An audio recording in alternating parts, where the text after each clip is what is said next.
Elías Carreira, un taxista de Ourense que unha mañá de verán de 2013 marchou para non volver.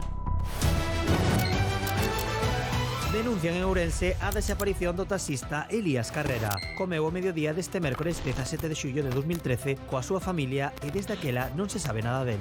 Que non lle encontramos explicación porque el sempre foi un pai maravilloso, un home bo que se preocupou sempre por a casa, por todo. Estaba moi triste, sobre todo triste. Nos pensamos que pode ser algo así. Segundo a familia, Elías non tiña problemas económicos nin familiares, aínda que últimamente estaba deprimido.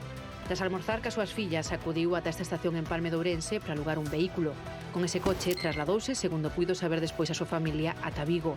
Os últimos en falar con el foron os empregados da empresa de aluguer. Despois, perdeuselle a pista.